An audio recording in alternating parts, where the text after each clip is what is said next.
Thanks for connecting. And if you like what you hear, please share. I like to laugh myself, and I like to make others laugh and smile, and I like to just, not take myself seriously. And if I can make others smile and happy and laugh at my own expense, then so be it. So I kind of started doing that, just putting out content that would hopefully put a smile on someone's face.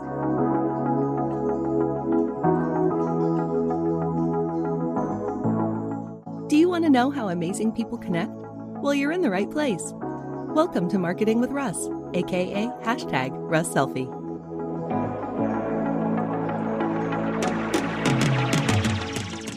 Today's episode brought to you by Southpaw's Perfect Pizza of Albany, Oregon, building the community one pizza at a time, and by Davis Home Inspections. For all your home inspection needs, call Ray at Davis Home Inspections.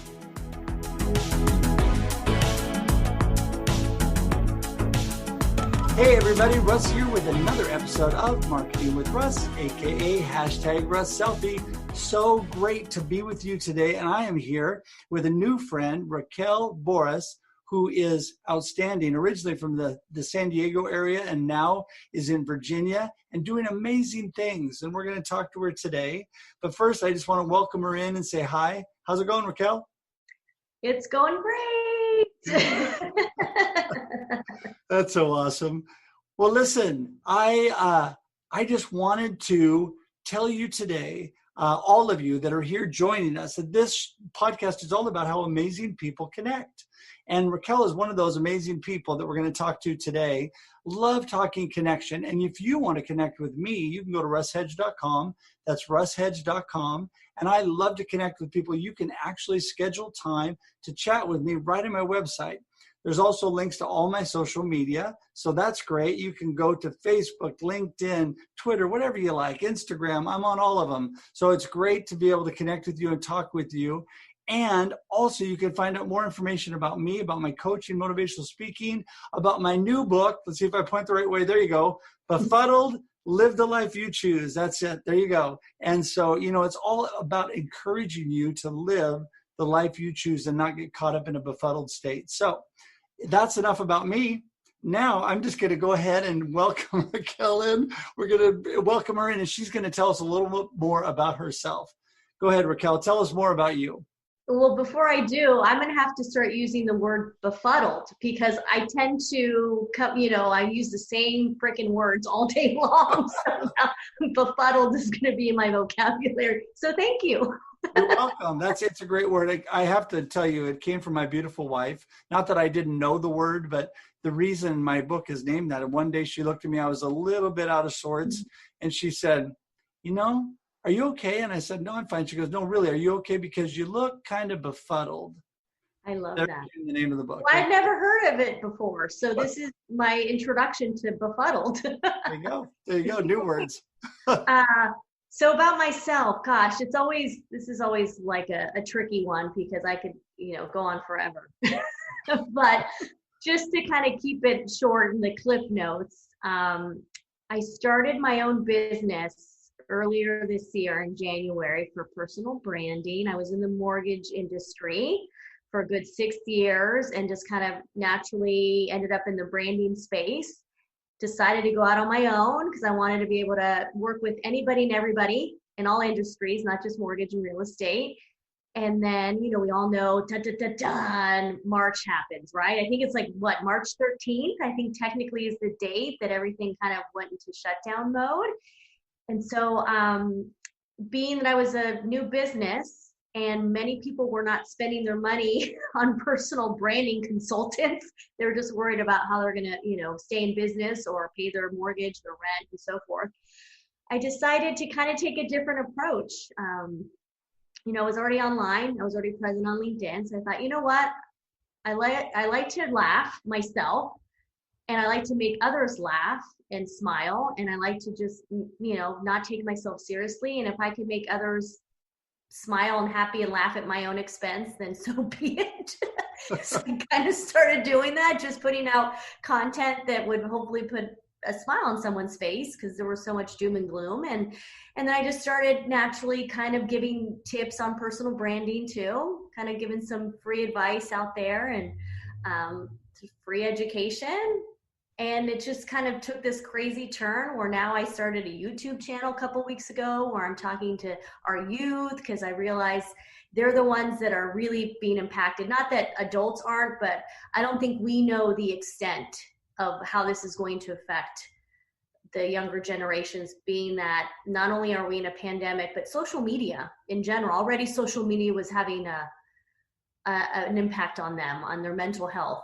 And so I just realized that I want to help them. I want to do whatever I can to just kind of give them a voice and feel like they're worthy and they're being heard. And I think as a society, we tend to help those that are already kind of gone, in the sense of like, they already experienced the trauma, or they've already kind of, are adults now. And it's like, why can't we try to do something good while they're children so that it doesn't get to that point, right? Not having to help them after the fact.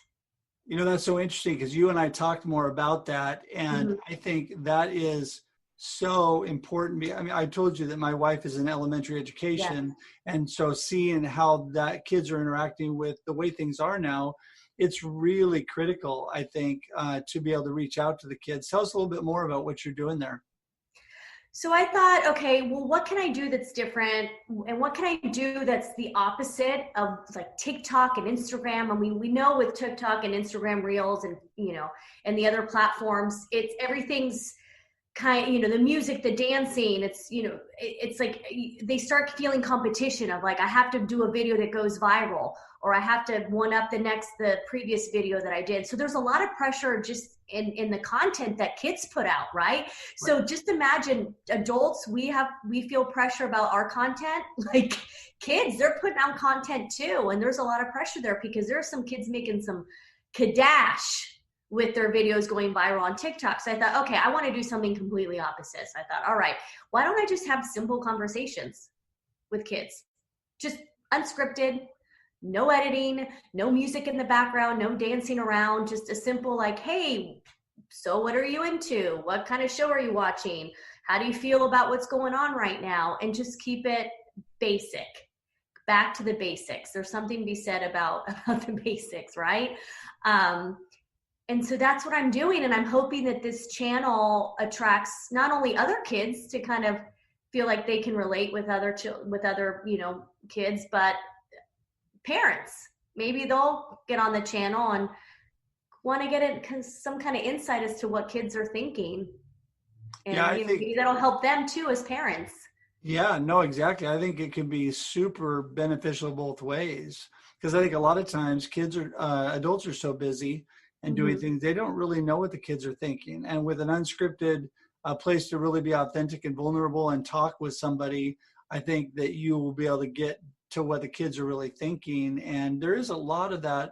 I was talking to a mutual friend this morning that we were talking about Jason, and we were talking about, the situation that people are going through nowadays, like never before, is just hammering with social media on self-esteem and on the way people feel about themselves and the way they're moving forward in life. So I think when you're a kid is the time to really get your act together. Yeah. And to move forward. Not everybody was blessed to have, great parents and all those kind of things moving out, into the adult world. So it's important, I think, to have somebody like you. Yeah, and I love it because all the conversations that I've had so far with these kids, they have wanted to come back on and have more conversations. So then that just goes to show me that it's needed. One of the girls, Natasha, she's 12. When we last spoke, she was telling me that I had to watch The Mandalorian because she's obsessed with it. So I am almost finished with season 2. And she and I have a scheduled call for Thursday for the channel, and we're going to talk about The Mandalorian. But I love that she's texting me. She's so excited that I'm, listening to what she had to recommend. I mean, for a 12-year-old to recommend a show to an adult and the adult actually watch it and enjoy it, I'm sure even for her, she probably feels really good about herself, and she probably feels like, wow, this is great. Like I have someone that's actually watching something that I'm enjoying and enjoying it as well. So that it just goes to show that it's definitely needed. And I love it. Every conversation that I have is completely different, and it's totally random. I mean, I've talked about video games, about cats, drawing, video consoles, you name it. So whatever, it keeps me up to speed as to what they're, talking about these days. Yeah, whatever's on their mind. Well, see, that's what makes it so interesting, I think, because it's really authentically what's coming from them. And the fact that you're engaging them, I think that today they, look at engagement like clicking or writing something in social media or online, where they need face-to-face engagement. They need real people that care, somebody who cares and wants to engage and shows value and caring about what they care about. Like you said, I mean, it's a big deal. Yeah, so I love it. And even Jason, one of the other kids, he just had his bar mitzvah. And so I had sent him an audio message wishing him good luck before. And it was cute because his dad texted me, was like, Jason just told me you sent him an audio message, and he was so excited, and he loved it, and he can't wait to talk to you again. And that's what I would love to happen, is for me to have like lifelong friendships with these kids. I mean, who's to say that down the road, I can attend one of their weddings, or I don't know, you just never know. But that's how I'm coming at it. I'm not coming at it at just having a one-time conversation and then just forgetting about that child. No, I want it to be a lifelong relationship. Well, you have a real caring heart. I can tell that already. I mean, we've only been able to chat a couple times, and I can tell, how much you care and what heartfelt when you're talking about these things, that you really mean it. I mean, you want to engage these kids and make things better for them. Yeah, I mean, I'm a child at heart. And even, I have a 19 and 16-year-old, and I get so excited even with my 16-year-old. She was so cute because I had brought her lunch at my ex's today, and she's not very affectionate, but she came up to me and gave me a kiss because she knows that there are moments that I need that from her, that, she knows she's 16 and that's not what really she needs, but she knows that I do. And I guess she could sense it in that moment. So she came up to me, gave me a kiss on the cheek, and she's like, Mom, your skin's so soft, because I just showered and moisturized. And she's like, I need to give you a kiss again. I'm like, so she gives me a kiss again. And she's like, I'm going to come over tonight and stay the night. And I'm like, really? And I got really excited because tomorrow we're supposed to have a snowstorm, like 80%, like our first snowstorm. So the fact that she wants to be snowed in with me, I'm like thrilled, because she's the type of kid that will get to like binge some Netflix shows. And that's the thing too, is that I make it a point during the day. Yes, I have to work. Yes, I'm running a business, but there are times where she'll come over during the day, because obviously homeschooling, and she'll just be like, Mom, let's watch a movie or let's hang out. I'm like, okay. And I stop everything I'm doing, because it's not very often that you get a 16-year-old, a teenager, that wants to hang out with their mom. So I definitely am trying to do that with my own kids too. Yeah.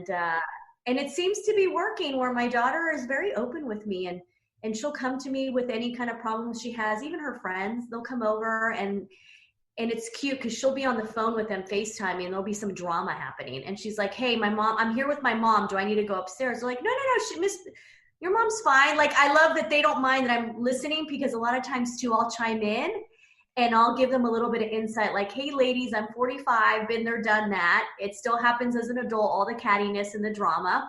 Let me give you a little bit of, advice. And they'll listen to it and they'll take it. And and as a parent, like, that's really all you can ask for, right? Is that your kids trust you, right? That in that moment of real need, they come to you. I think that's all we want as a parent. It's so important. It's so important that everything starts at home. I mean, I'm a huge family man, have a beautiful wife of 33 years, 2 great adult children. My kids are a little bit older. I have a 30-year-old and a 27-year-old. And and a great daughter-in-law now, which is awesome. But no, it's so great. And when you start with your family and you have that great base, then you can build out from there. But you have to, right? Because I think we tend to get a lot of people that are out there doing things and promoting things, but they're not practicing it themselves. Right. Behind closed doors. And I'd be a super hypocrite if I'm out there trying to empower kids and make them feel really good about themselves and feel loved and that I'm not doing that for my own kids. Right. Yeah, that just wouldn't be very cool. No, and people are watching too. I mean, the people are watching you more than they're listening. And that's what's so important, is to live what you believe and live what you're saying. So, hey, we're going to have to do a part 2 on this, because I'm so sorry. I'm a talker. I warn everybody. No, it's all good. Put the two of us together, we can talk for hours. So it's all good. But we are done for today. But I wanted to say, people that want to contact you to find out more about your personal branding, about your new live show with the kids, how do they get in touch with Raquel? I'm on Facebook, LinkedIn, Instagram, all under Raquel Borras. And then my YouTube channel is Raq the Boat, R-A-Q, the boat. So that's awesome. Raquel, Raq. That's cool. That's yeah. awesome. Well, I'll make sure and link to those in the show notes. And I just want to thank you so much for taking time. Yeah, it was great. I really appreciate you already and getting a chance to talk. And we'll be talking again soon. So thank you so much. And to everybody watching today, thanks so much for tuning in. This show, again, is all about how amazing people connect. The things that Raquel's doing with the kids and the people she's connected with, amazing. And if you want more information, you got to get in touch with her. She is a great person. And so thanks again for tuning in. Until next time, we'll see you real soon. Have a great day and a great life. Bye-bye. Thanks for joining us for this week's episode of Marketing with Russ, aka #RussSelfie. Be sure to subscribe in your favorite podcast app so that you don't miss a single episode. Have an amazing day.